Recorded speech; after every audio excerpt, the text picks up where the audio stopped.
Hey guys, so we're about to dig into a very serious topic for this video, but before we get into it, I just want to do a giant crazy thank you because the channel just passed 150,000 subscribers, which is just absolute insanity. I mean, it's really funny to me because I can still remember passing 1,000 subscribers and then 5,000 and 20,000, so the fact that there's now over 150,000 people who individually decided to click that subscribe button, I just want to thank you guys. Seriously, it is so kind of you. Thank you for supporting my work. Thank you for every like you leave, and thank you for every nice comment you send me. I try and read all of them, and really they make my days absolutely epic. But now it's time to get into the real topic, which is I've seen people talking about the fact that 2019 has been a terrible year for gaming.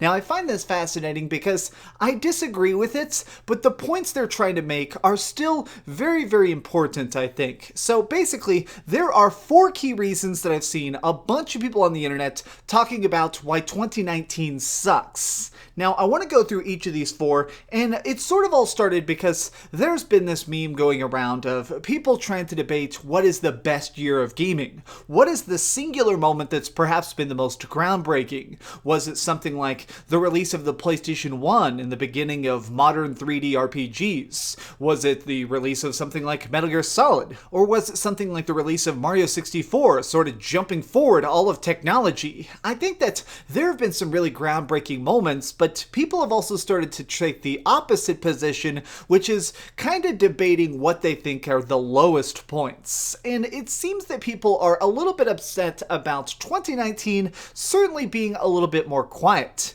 Now, the first thing that I've seen a lot of people say is that there hasn't been anything that's been explosively important released this year, which I kind of agree with. I mean, if you really take a step back and think about it, 2019 has certainly seen some good games and some extremely fun stuff like the Resident Evil 2 remake and Devil May Cry 5 absolutely melting people's faces off. But there's also been some stuff that I think has just been much, much tinier for the most part. We haven't had a huge legendary release like The Witcher 3 or Breath of the Wild or not even something like God of War. And so because of it, I do think that for the most part, people are starting to think that 2019 is a very, very tiny game year. It's something where we're not seeing anything that's just totally crazy, and so therefore it seems a little bit less cool than other decades or other eras.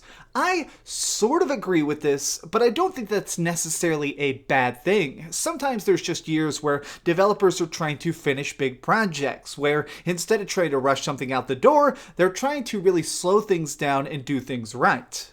Now this brings me to point number 2 that I've seen a lot of people say, which is that all the really crazy stuff is coming out next year in 2020. It does seem at least partially true that next year we're getting things like Cyberpunk 2077, the Final Fantasy VII Remake, and of course, probably all the new hardware like the PlayStation 5 and the Xbox Scarlet. And so it does seem like times now are a little bit more subtle and low-key because it seems like an explosion is coming over the horizon. Now this is only about 20% correct in my opinion because I think that these games were probably always intended to be 2020 releases. Now, there have been delays and stuff, but I think that this new hardware generation and a lot of these major projects, we're trying to just basically work on this timeline no matter what. So it may seem like 2019 is tinier just because that stuff is coming up, but I think that it's also sort of discounts all the hard work of things that have been coming out this year.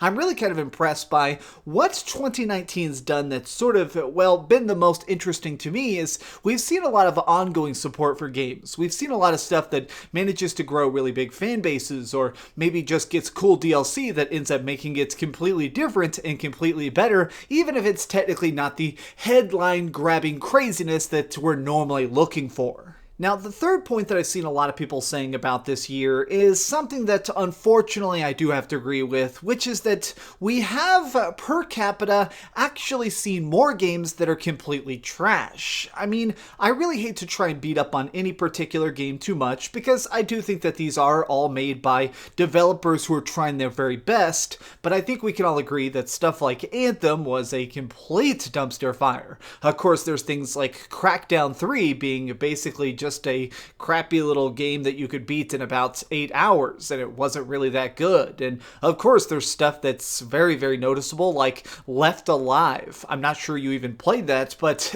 it was basically a Metal Gear Solid ripoff created by Square Enix, and it is terrible. It has probably one of the worst inventory systems I have ever seen in my entire life. It is just so bad. In fact, here's just a little fun fact. When they released that game, Square Enix actually had a patch that made it where it was impossible to stream just because it seemed like they didn't want anybody to see the game they released. So it's pretty clear that in general, 2019 isn't necessarily a bad year overall, but it's certainly one that has a bunch of bad games. I will say that I think that a lot of these projects that have been released in such a crummy state will probably just be forgotten before 2020 even starts. I mean, a lot of times at the end of the year, I like to do a best and worst games videos, and I think it's funny that a lot of times when I end up mentioning the worst games of a certain year, people by the end of it have completely forgotten that a lot of these games even exist. Something I really like about the gaming industry is that, for the most part, we fixate on the awesome instead of the negative. Yes, it's true that a lot of us like to talk about the bad times and try and really highlight the particularly despicable projects, but for the most part, I like the fact that good games keep selling, good games keep getting talked about, really great experiences get championed for sometimes decades after their release, and that's definitely one of my favorite aspects of gaming in general. But this does bring me to the final point that I've seen a lot of people talking about when it comes to this year, which is just the fact that in general, it seems like there's less news going around that's really something to get us hyped.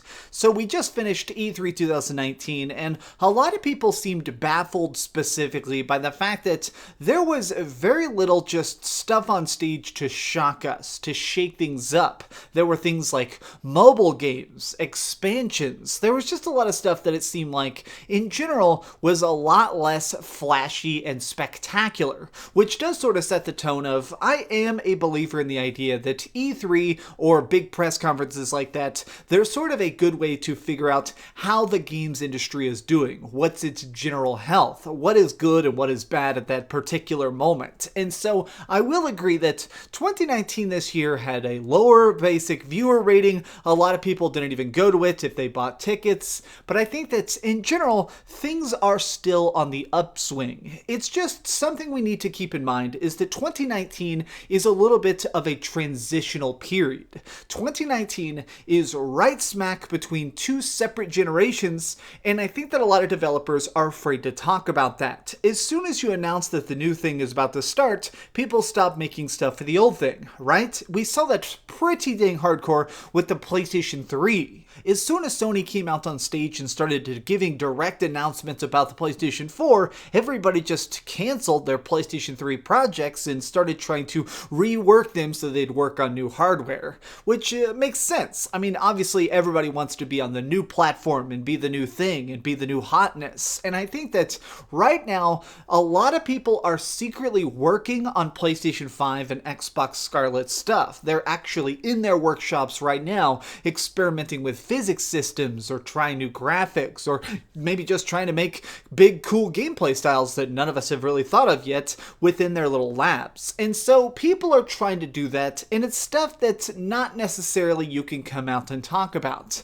There's definitely that saying in the business world, which is fail in private, and I think that's what's kind of going on in 2019 is behind closed doors, people are trying to cook up some big cool stuff. There are still games coming out, there are still things that you can play and absolutely get hooked on, but I will agree that there is definitely a little bit less, for the most part, to get out here and be hyped about. In general, I am still very happy with 2019. I mean, no joke, this week I've played 6 different games just for trying to get videos out. I mean, I've actually, well, I can't talk about some of them, but I mean, just looking at stuff like there's been all sorts of stuff, like I'm playing Final Fantasy XIV for a big video at the end of the month. I just finished Bloodstained. I'm working on a Giant Judgment review that I can post in the morning.